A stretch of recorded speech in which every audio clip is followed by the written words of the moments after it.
일단 특수상대성 이론, 일단 그 제목부터 우리를 되게 위협하긴 하지만 쌤이 단언컨대 정말 쉬워요. 어렵지 않습니다. 근데 쉬워지려면 쌤이 알려주는 그 열쇠가 한 3개 정도 열쇠가 있어요. 푸는 열쇠 부분들을 잘 이해해야 합니다. 열쇠 부분을 잘 이해해줘야 돼. 그래서 혹시 그 열쇠, 쌤이 이런 논리로 이렇게 되는 거야. 그게 이해가 안 되면 이 상대성 이론이 이해가 안 돼요. 그래서 꼭 쌤이 이걸 분명히 이해해야 돼. 이게 열쇠야 하는 부분들을 잘 캐치해주고 이해해줘야지만 풀립니다. 그것만 알면 이제 다 잘 풀린다고 보면 되겠어요. 그래서 오늘의 목표는 뭐냐면 이 현상입니다. 특수상대성 이론 때문에 3가지 현상이 발생하는데 저 현상 3개가 끄덕여진다. 아, 그렇게 될 수 있겠네라고 끄덕여진다면 오늘 수업 잘 들은 거예요. 그러면 저 5번에 나와 있는 이 현상을 이해하기 위해서 필요한 것들이 1, 2, 3, 4번입니다. 1, 2, 3, 4번. 저 4가지 어떤 배경 지식을 먼저 쌓는 시간이 전반전. 잠깐 쉬었다가 이제 후반전에서 본론에 들어갈 겁니다. 자, 빌드업 시간이라 보면 돼요. 상대성 이론을 이해하기 위한 시간을 지금부터 가져보겠습니다. 자, 좀 통틀어서 말하면 아인슈타인은 2가지를 상대성 이론을 2번 얘기합니다. 첫 번째가 오늘 배우는 특수상대성 이론을 먼저 발표를 해요. 그 다음에 한 10년 정도 우리 영상에서 봤죠. 텐서 이론인가? 뭐 이거 수학 공부 열심히 10년 동안 해가지고 그죠? 아니죠. 텐서 이론은 2년 공부하고요. 자기가 그것을 이제 이럴 것이다 발표한 이후에 10년이 지나서 이제 일반 상대성 이론을 발표하게 된다고 했어요. 그래서 일반 상대성 이론이 특수 상대성 이론을 좀 더 보완한, 좀 더 커다란 범위의 더 큰 영역의 상대성 이론이라고 생각하면 될 것 같습니다. 특수 상대성 이론은 매우 특수한 경우에 적용되는 상대성 이론이다라고 인식해도 괜찮아요. 특수한 경우란 굉장히 빠르게 움직이는 경우, 이런 경우야. 굉장히 빠르게. 그럼 굉장히 빠르게라는 어느 정도 빠르기? 우사인 볼트 정도? 그거 잽도 안 됩니다. 광속의 0.6배, 광속의 0.8배 정도? 이 정도 돼야 이제 이런 특수한 상황이라고 볼 수가 있는 거야. 그러니까 우리 일상생활에서는 전혀 관찰이 어렵죠, 사실. 그래서 아주 특수한 상황에 해당하는 어디? 우주 공간에서 우주선이 날아갈 때, 우주 공간에서 뭔가 엄청나게 빠른 속도로 움직이고 있을 때, 또는 우주에서 날아오는 빛이 오다가 막 이상한 현상을 보일 때, 이럴 때를 해석하는 어떤 그런 것으로 활용이 되고 있는 겁니다. 오케이. 그래서 우리는 고2 때까지, 즉, 물리 원과정에서는, 특수 상대성 이론만 배우고요. 일반 상대성 이론도 배운다? 고3 때 배워요. 물2에 나옵니다. 물2에 나와요.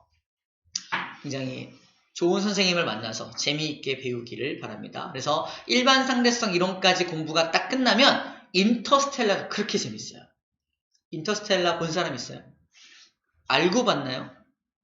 그냥 5차원이 신기해서 본 거잖아. 그죠? 과거, 현재, 미래가 동시에 어떤 공간에 있거든요. 이게 가능해? 공상과학 영화잖아. 그죠? 이렇게 생각했는데 그게 가능할 수 있구나라는 걸 염두에 두고 보니까 엄청 재밌게 볼 수 있습니다. 또 그 영화에서 뭐가 나오냐면은 중력이 엄청 센 어떤 행성에 가거든요. 물행성. 거기서 한 3시간 정도 머물다 오는데 기다리고 있던, 우주선에서 기다리고 있던 사람은 시간이 30년이 가 있었어. 3시간과 30년. 이렇게 중력이 엄청 센 곳은 또 시간이 진짜 느리게 갑니다. 자, 그런 것들도 이제 왜 그런지를 일반 상대성 이론에서 배우게 돼요. 오늘은 속력에 따라서 엄청 빠른 속력으로 가면 시간이 느려진다라는 것에 대해서 이해를 할 겁니다. 우리가 광속의 0.6배로 달리면 네가 1초 갈 때, 그러니까 내가 1초 갈 때, 아니죠. 이런 거다. 여러분들이 1초, 아니다. 다시. 내가 여행을 한다 칠게. 내가 우주선을 타고 여행을 하는데 0.6배, 광속의 0.6배 속도로 막 여행을 하고 돌아오면은 내가 1년 동안 여행하고 돌아오면 정확하게 여러분들은 1.24년이 가 있어요. 좀 확장하면 쌤이 2년 가 있으면 48이니까 하면 한 3년 가면은 한 여러분들은 4년 정도 가 있을 수 있겠네요. 그죠? 그러니까 1년 차이가 나는 거야. 그죠? 한 4년 하면 5년 되겠다. 그죠? 4살 먹을 때 여러분들 5살 먹는다는 거야. 언젠가 나이가 같아지겠네요. 그죠? 야자 틀 수 있겠네. 계속 여행 다니면 돼요. 그죠? 이런 식으로 시간이 다르게 갈 수 있구나를 이해하면 돼. 지금은 되게 낯선 거겠지만, 이제 어떤, 이제 좀 끝까지 수업을 들으면은 이제 끄덕여주시면 됩니다. 자, 시작할게요. 자, 빌드업 강의. 네 개의 빌드업을 해볼게요. 이름 자체가 상대성 이론이니까 상대적이다. 상대성이 뭔지부터 설명을 합니다. 상대성을 설명하기 위해서 제일 좋은 게 상대 속도였던 것 같아. 상대 속도. 우리 영상에서 이런 거 봤습니다. 두 자동차가 같은 속도로 가고 있어. 서로가 서로를 보면 어떻게 보인다고요? 정지해 있는 것처럼 보인다며. 그게 상대적인 속도야. 밖에서 봤을 땐 둘이 엄청 빨리 가고 있잖아. 근데 둘이 서로를 쳐다볼 때는 서로 멈춰 있는 것처럼 보이는 게 상대적인 속도라고 말을 해요. 자, 상대 속도를 설명할 때 가장 좋은 게 바로 이거 같습니다. 책에 나와 있는 예입니다. 자, 두 물체가 운동을 하는데 A는 뛰고 있고 B는 이제 자전거를 타고 있죠. 일반적으로 자전거가 빠르겠죠. 그죠? 난 아닌데. 그런데 얘를 밖에 서 있는 선생님을 C라고 할게요. 내가 바라보면은 자전거는 우웅 지나가고 쟤는 으쌰 뛰고 있을 거 아니야. 이렇게 보이겠죠? 그러면 속도를 설정해 볼게. B의 속도를 10m/s라고 설정을 하고요. A의 속도를 5m/s라고 설정을 한다면 내가 봤을 때 A는 오른쪽으로 5m/s로 가고 있네? B는 오른쪽으로 10m/s로 가고 있네? 라고 말할 거 아니야. 이제부터 인터뷰를 할 거야. 어떻게 가고 있습니까? 그렇게 가고 있습니다. 할 거 아닙니까? 그런데 이제 A한테 물어볼 거야. A, 너는 B가 어느 속도로, 얼마만큼의 속도로 가고 있다고 보였어? 5m/s로 가는 것처럼 보이던데요? 어느 방향으로? 앞으로요, 제 앞으로. 그죠? 이렇게 말한다는 거야. 얘는 뭐라 했어? 10m/s로 간다니까? 아니에요, 5m/s로 가. 이런다고. 서로 상대적으로 다르게 말한다는 겁니다. 이걸 상대 속도라고 불러주는 거야. 반면에 B는 더 웃겨. B한테 물어봐. 당신은 A가 어느 정도의 속도로 뛴다고 보였어요? 뒤로 가던데요? 그죠? 뒤로 가던데요, 뒤로? 맞잖아. 지는 빨리 가고 쟤는 느리게 오니까 뒤로 점점 멀어질 거 아니야? 뒤로 가던데요? 뒤로 5m/s로 막 가던데요? 이럴 거 아닙니까? 이걸 상대 속도라고 해요. 근데 굉장히 불편해요. 왜? 그 사람의 상황이 되어봐야 되고 이렇게 보이지 않을까 이렇게 예상하고 상상해야 돼. 그래서 아주 간단하게 공식으로 만들어놨습니다. 일단 답 먼저 써볼게. 야, A, 너는 B가 어떻게 보여? 오른쪽으로 5m/s로 가는 것처럼 보여요. 답입니다. 야, B, 너는 A가 어떻게 보여?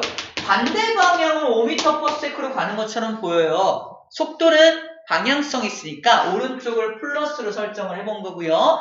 반대 방향 왼쪽을 마이너스로 설정해 본 거야. 저 값이 나와야 돼. 자, 그래서 이렇게 나옵니다. 상대 속도를 구하는 공식이야. 상대 속도는 자, 암기법이야. 상대방을 굉장히 배려하는 속도라서 자네 먼저 와야지. 상대방을 먼저 씁니다. 어떻게 읽어? A가 B를 바라봤을 때 속도니까 상대방이 누구야? B야, B. 그죠? 그래서 B의 속도를 먼저 쓴 다음에 자기 속도를 매우 겸손하게 빼줍니다.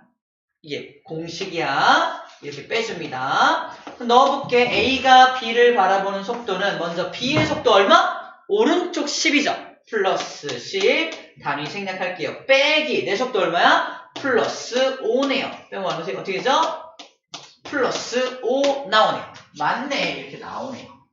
그죠? 이렇게 구해내는 거야.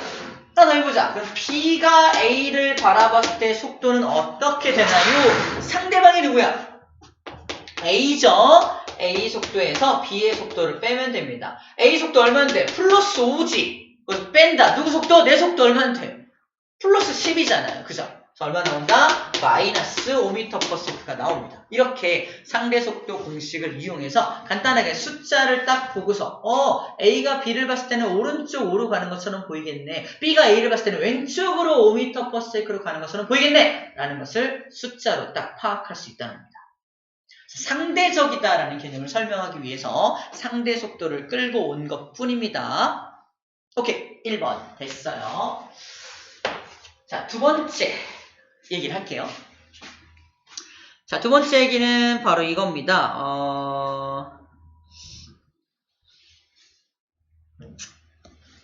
자, 이 그림을 띄워놓고 설명을 좀 해볼게요. 우리 영상에서 봤던 내용인데 맥스웰이라는 사람이 등장을 하죠. 맥스웰. 커피 그림하고 같이 나왔던 사람 있잖아요. 맥스웰이 전기하고 자기장을 연구했던 사람인데 전기장의 속도하고 자기장의 속도를 얘가 분석해 본 거야. 근데 그게 30만 km/s가 나온 거예요. 그리고 누군가가 빛의 속도를 측정했는데 그게 딱 또 30만 km/s입니다. 뭐지? 내가 측정한 전자기파, 전기파, 자기파를 합친 말이야. 전자기파의 속력이 30만인데 빛의 속도도 30만이라고? 이거 혹시 빛이 전자기파 아니야? 이렇게 된 거지. 우린 답을 알고 있죠? 빛이 전자기파 맞아. 빛이 전자기파야. 빛의 정체가 전기장과 자기장이 함께 오는 게 전자기파인데 그게 빛이라니까? 이걸 알게 된 거지. 사람들이 그래서 빛이 전자기파라는 사실, 그 파동이라는 사실을 알게 됩니다. 그 사실을 통해서.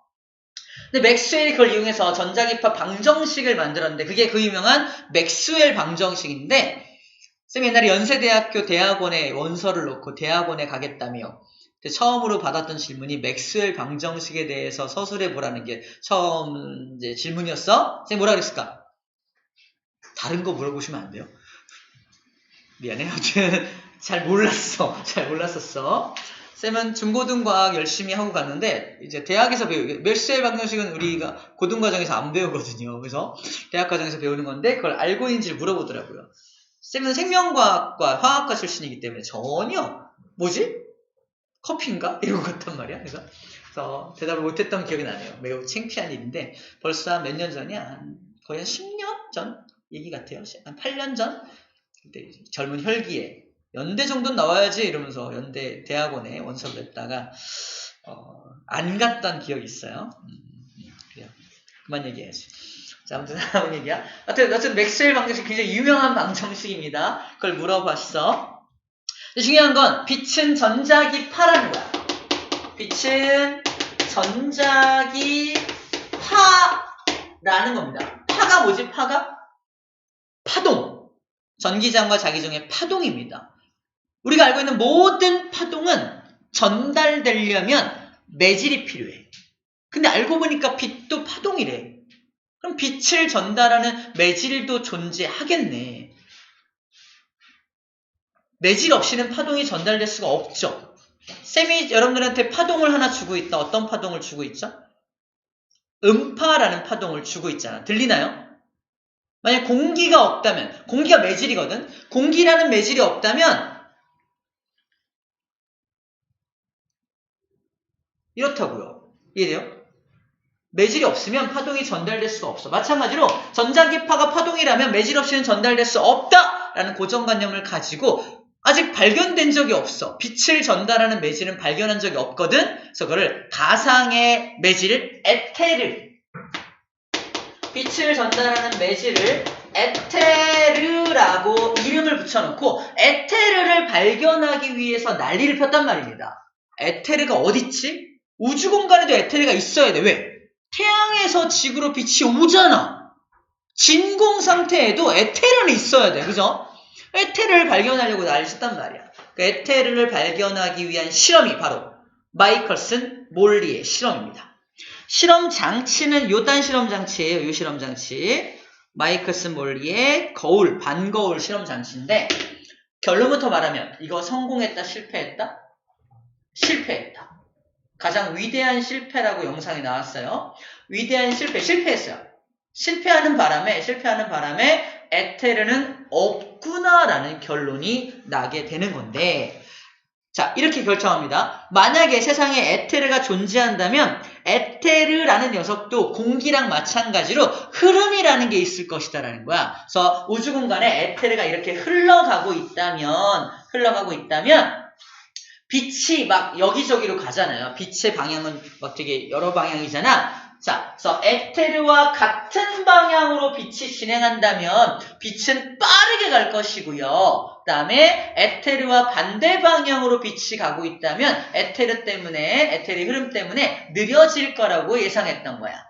마치 모처럼 얘처럼 강물이 위에서 아래로 흐르는데 거슬러 올라가는 배는 느려지고요. 같이 내려오는 배는 붕 빨라질 거 아니야? 이럴 거라고 예상을 한 거지. 그래서 빛을 쏘되 방향이 다르게 이렇게 경로를 다르게 설정을 해서 검출기에서 그 빛이 얼마나 어느 정도의 시간이 걸리는지를 측정을 한 거야. 속력 측정을 한 게 바로 이 실험이라 보면 돼요.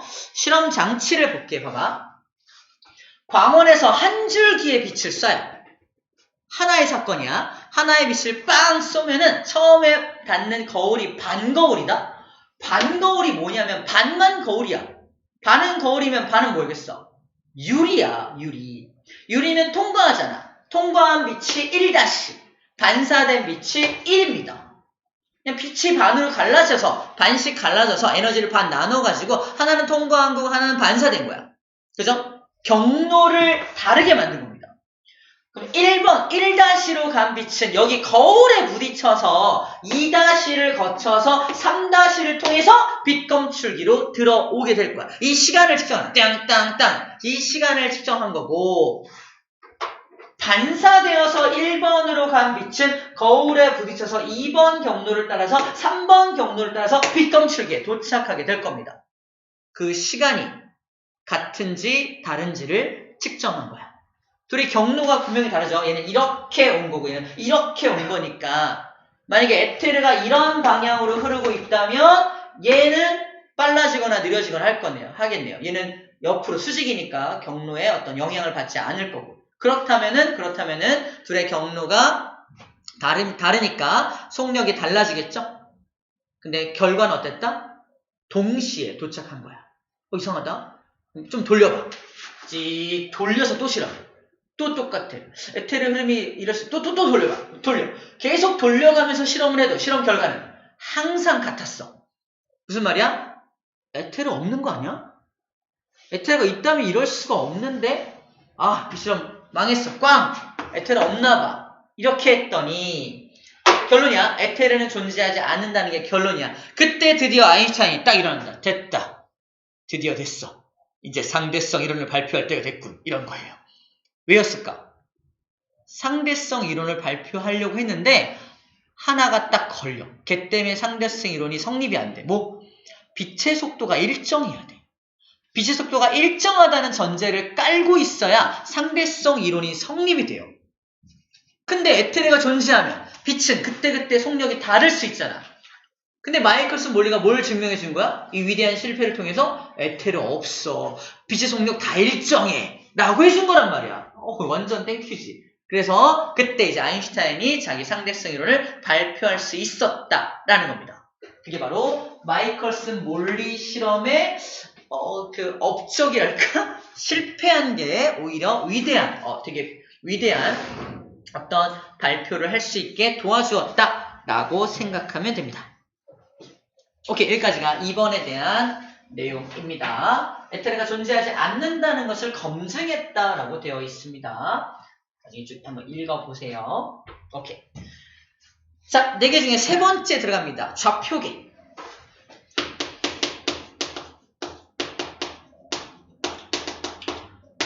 좌표계는 크게 두 가지 좌표계가 있다고 보면 돼. 책에서는 하나만 소개하고 있거든요. 근데 반대되는 좌표계를 알고 있으면은 첫 번째 그 좌표계가 잘 이해가 될 것 같아서 쌤이 지금 끌고 왔어요. 좌표계는 크게 두 가지. 첫 번째는 관성좌표계. 관성좌표계가 있고요. 관성좌표계의 반대말이 뭐냐면 가속좌표계입니다. 가속좌표계라는 것이 있어요. 그럼 관성과 좌표계와 가속좌표계의 가장 큰 특징, 가장 큰 차이점이 뭐냐면 이거 관성을 우리 제대로 배운 사람이라면 알고 있을 거야. 관성은 크게 두 가지 특징이 있는데 첫 번째는 질량이 클수록 관성이 크다. 기억나? 아줌마 그려주고 와 학생 뭐 이런 거 기억나요? 관성 안 나는 관성이 질량이 크면 관성도 큰 게 첫 번째고 두 번째 뭐였어?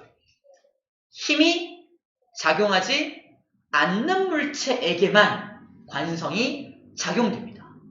그래서 관성좌표계의 특징이 뭐냐면 힘이 전혀 작용하지 않는 공간에서 관성이 작용하기 때문에 무엇만 설명할 수 있다? 정지 또는 등속도 운동하는 것에서만 적용이 되는 거야. 정지하고 있는 물체 힘이 작용하고 있지 않죠. 등속도 운동하는 것도 알짜힘이 0이어야 하죠. 기억납니까? 알짜힘이 0이어야 하는 어떤 그런 운동이야. 그러므로 정지 또는 등속도 운동하는 좌표계가 관성좌표계. 다른 말로 관성이 일어나는 좌표계. 오케이? 하지만 가속도 좌표계는 달라요. 가속도가 뭐지? 속도가 점점 빨라지거나 느려지는 거잖아. 그럼 뭐가 가해져야 돼? 힘이 가해져야 돼. 얘는 힘이 가해져야 돼. 이렇게 할까? 힘이 없다. 힘이 가해지지 않는다. 힘이 가해져야 한다. 이렇게 하면 되겠다. 이거 둘 다 0이네. 힘이 가해져야 한다. 힘이 가해지지 않아야 한다는 거야. 힘이 가해지고 있어. 힘이 가해지고 있는 상황에서는 이거 기억납니까? 힘이 가해지는 상황에서는 관성이 일어나 안 일어나? 안 일어나잖아. 관성 안 일어나잖아. 그래서 관성이 성립하지 않는 좌표계 그걸 가속좌표계라고 불러주면 됩니다. 힘을 가지고 구분해주면 됩니다. 그래서 책에도 뭐라고 나와있냐면 관성좌표계 정지 또는 등속도로 움직이는 이라고 나와있어요. 정지 상태 또는 등속도에서 성립하는 좌표계 관성좌표계라고 설명하고 있습니다. 우리가 지금부터 설명하는 모든 공식 이론들은 관성좌표계를 기준으로 설명을 한다고 생각하면 돼요. 관성좌표계 안에서 일어나는 일입니다. 우리도 관성좌표계 안에 있는 거 맞아? 맞다고 봐야 돼요. 맞다고 봐야 됩니다. 맞다고 봐야 돼. 관성좌표계 안에 있는 거 맞아? 관성이 일어나잖아. 달리다 돌풀이 걸리면 넘어지잖아. 그죠? 관성이 일어나고 있잖아요. 그래서 둘 다 관성좌표계다 이런 말 쓰고 있는데 봐봐. 이렇게 써 있습니다. 자, 그림에서 이제 관찰자가 나와. S라는 관찰자가 있고요. S-라는 관찰자가 나옵니다. 관찰자 S가 여자야. 여자 S가 S-를 쳐다보고 있는 거야. S-는 이 기차에 타서 V라는 속도로 붕 가고 있어. 여자가 뭐라고 말할까? 인터뷰. 당신이 S-를 봤습니까? 봤어요. 어떻게 가던가요? 오른쪽으로 V라는 속도로 가던데요? 그죠? 일정한 속도로 가고 있죠? 이 관성좌표계입니다. 자, 이 하나의 사건을 이제 S-한테 물어보는 거야. 이 S- 앞에 쳐다보는 것 같지만 힐끔 여자를 보고 있어요. 그래서 인터뷰를 하는 겁니다. S-님, 당신 S 봤어요? 보긴 봤어요. 이렇게 되는 거죠. 어떻게 움직이던가요? 뒤로 가더만. 맞죠? S-가 봤을 때는 S는 뒤 가고 있잖아. 그죠? 뒤로 가더만요. 그죠? 얼마의 속도로 가던가요? V로 가더만. 그죠? 맞죠? 자기가 V로 가는데 자기가 본 여자는 뒤로 V로 갈 거 아닙니까? 그죠? 그래서 그렇게 상대적으로 보인다는 거야. 얘가 얘를 봤을 때도 관성좌표계고 얘가 얘를 봤을 때도 관성좌표계라는 겁니다. 다 서로 관성좌표계라고 분석한다는 거예요.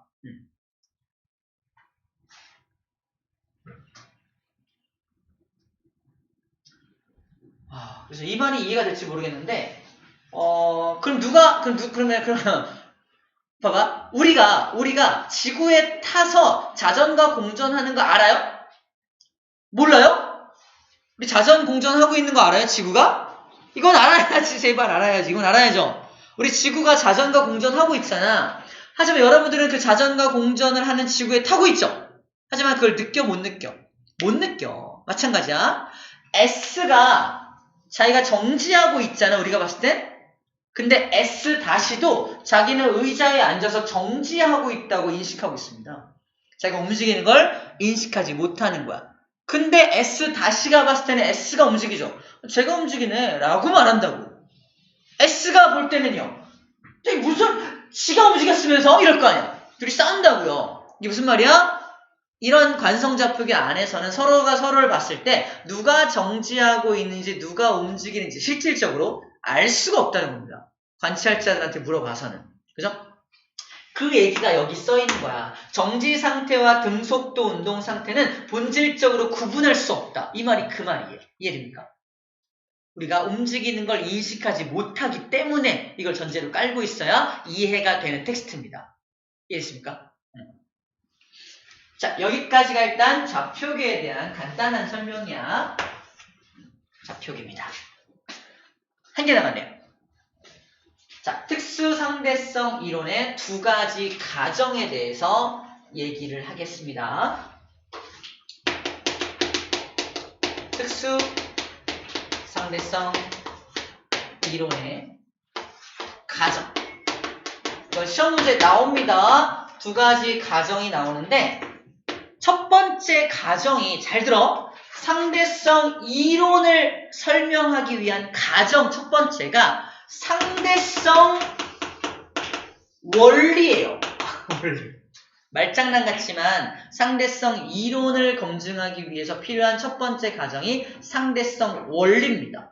상대성 원리가 뭔지부터 알아야겠죠. 이제 설명할 거고요. 두 번째 가정은 광속, 빛의 속력이죠.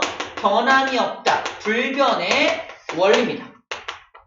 이거는 법칙이라고 해도 괜찮아요. 예외가 없으니까. 광속은 불변하다. 변하지 않는다. 그러니까 마이클슨 몰리가 실험을 통해서 증명해 준 것을 혹시 모르니까 가정한 거예요. 이렇다고 가정하고서 이제부터 이론을 펼칠게요. 라고 한 겁니다.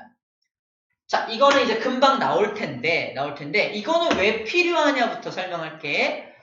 상대성 원리가 뭐냐면 그림 봐봐. 이게 상대성 원리예요. 텍스트로 뭐 써 있어요?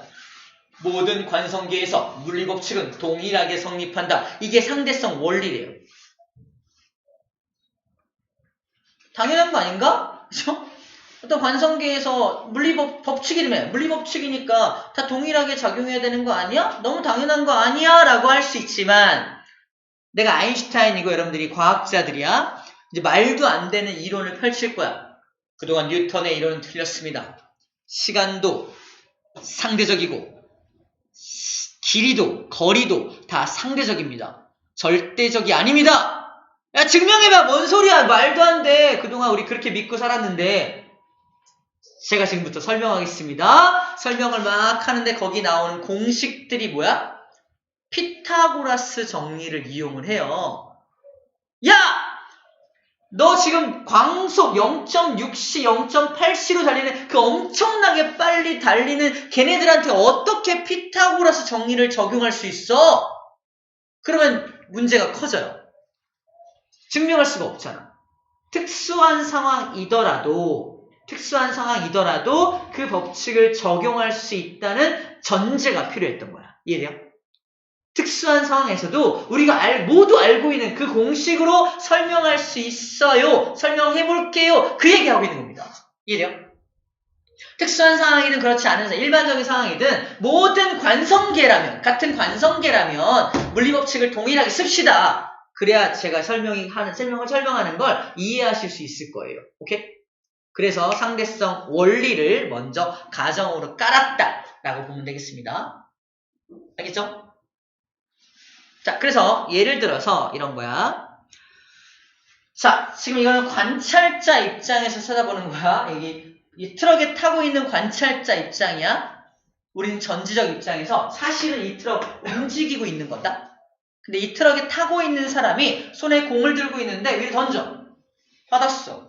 관찰자 입장에서 우리 버스를 타고 가다가 손에 들고 있는 공 같은 걸 툭 던지면 버스가 붕 가는 중에 던지면 뒤로 빵 가나요? 뒷사람 빵빵 와! 뭐 하는 거야? 뭘 던져? 이러나요? 안 그러거든요. 던졌다가 툭 받거든. 그냥 그거야. 그냥 이 관찰자 입장에서는 달리는 버스에서도 던졌다가 그냥 자기 앞에 떨어집니다. 그쵸? 근데 이걸 밖에서 이 똑같은 현상을 바라본다면 요딴 식으로 보일 거라는 거야. 이해돼요? 밖에서 나를 보고 있어. 버스에 타고 나를 던진 다음에 버스가 붕 가서 퉁 받았잖아. 공은 포물선 운동을 해서 내가 딱 받은 것처럼 보인다는 거죠. 하나의 사건인데 누가 관찰했냐에 따라서 다르게 관찰된다는 말을 하고 있는 겁니다. 이때 둘 다 관성좌표계야. 그래서 얘는 나는 정지하고 있으니까 정지 상태 관성좌표계. 얘가 봤을 때 이 버스가 이 트럭이 일정한 속도로 움직이고 있으니까 관성좌표계입니다.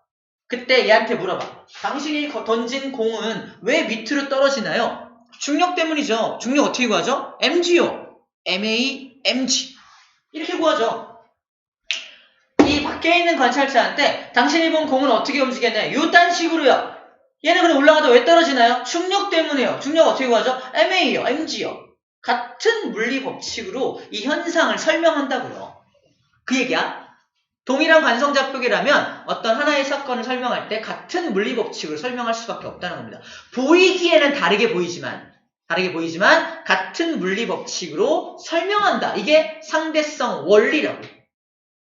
이제 매치시켜야 돼. 상대성 원리라는 말을 딱 들으면 같은 공식 쓰는 그거 이렇게만 인식하면 됩니다. 같은 공식 쓰는 그거 말하는 거예요. 자, 이렇게 이해해주면 됩니다. 자, 두 번째.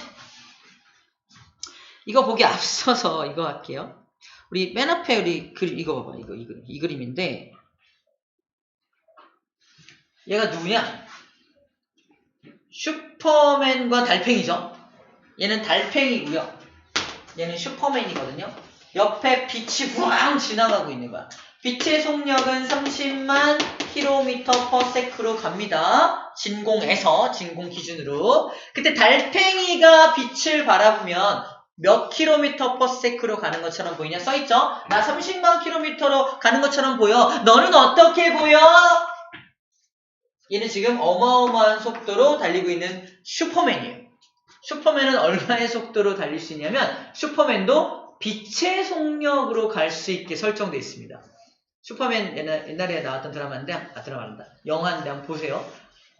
빛의 속력으로 막 움직여. 슈퍼맨이 빛의 속력, 즉 빛의 속력으로 움직일 때 네가 봤을 때도 얘는 어떻게 보여? 원래 둘 다 빛의 속력으로 가면 정지한 것처럼 보여야 할 거 아니야. 근데 빛은 그 원리에서 벗어나. 빛의 속력, 심지어 빛의 속력으로 달리는 애가 쳐다보더라도 빛은 빛의 속력으로 갑니다. 30만 km/s로 가야 돼. 그게 광속 불변의 원리야. 광속은 절대 바뀌지 않아. 그 누가 쳐다보더라도, 그 어떤 운동 상태를 가진 사람이 쳐다보더라도 항상 같아야 돼. 심지어 빛의 속력으로 가고 있는 애가 쳐다봐도 빛의 속력으로 갑니다. 이게 광속 불변의 원리야. 받아들이기 좀 어려울 수 있어요. 근데 이걸 누가 증명했다? 맥스웰이 증명했다고. 맥스웰이 그 어떤 상황을 다 갖다가 넣어도 항상 빛의 속력이 일정하다는 걸 증명해낸 거야. 그 맥스웰 방정식이 바로 그 근거입니다. 방정식을 증명해낸 거예요. 그걸 가정으로 쓰고 있는 거야. 그러니까 아인슈타인의 두 번째 가정은 그냥 맥스웰 방정식을 끌어와서 이게 맞다라고 전제하고 이제 방정식을 풀어 어떤 이론을 펼치고 있다라고 보면 되겠어요. 그래서 이렇게 관찰자잖아. 관찰자의 속도에 관계없이 빛의 속력은 항상 일정하죠. 됐죠? 두 번째. 잘 봐. 첫 번째, 얘는 관찰자가 여기 있어. 얘는 관찰자 여기 있습니다. 관찰자 입장에서 보는 거야. 이 기차가 100km/h로 가고 있습니다. 관찰자가 이 사람을 보면 얼마로 가는 것처럼 보여? 100으로 가는 것처럼 보이겠죠? 그죠? 근데 이 사람이 뭘 들고 있어요? 화살과 활을 들고 있죠? 화살을 빵 쏩니다. 화살을 얼마의 속도로 쏜다? 200으로 쏴요. 그럼 관찰자한테 물어봐. 요! 화살 방금 날아가고 봤어요? 엄청 빠르던데요? 얼마로 날아가는 것처럼 보이던가요? 300이요. 그죠? 100으로 달리고 있는 기차에서 앞으로 200으로 쐈으니 300으로 가는 것처럼 보일 거 아니야? 근데 빛은 이 원리에 적용되지 않는다라는 말 하는 겁니다. 100으로 달리고 있는 기차에서 빛을 쏴요. 빛의 속력 30만 km/s를 일반적으로 C라고 씁니다. C. C가 쌤이 알기로 커런트의 약자인데, 커런트가 뭐 전류, 전압, 전류라는 뜻도 있고, 있지만, 여러 가지 뜻 중에서 불변하는, 변함이 없는 이란 뜻도 있대요. 그래서 광속 불변의 원리를 적용해서 만든 이름인데, 광속 C로 가고 있다라고 표현합니다. 그래서 광속 C를 쏘면, 100으로 달리면서 C를 쐈으니까, 일반적으로, 상식적으로는 빛의 속력은 100 플러스 C가 돼야 되는 거 아니야? 그죠? 하지만 얘한테 물어봐. 얼마로 빛이 가던가요? C요. 무슨 말이지? 이 사람이 지금 빛을 쏘는 장치를 들고 있죠. 빛을 쏘는 장치가 뭐야? 광원이야. 빛의 근원지. 광원이 움직여. 광원이 움직이더라도, 광원이 움직이면서 쏘더라도 빛의 속력은 일정하다는 겁니다.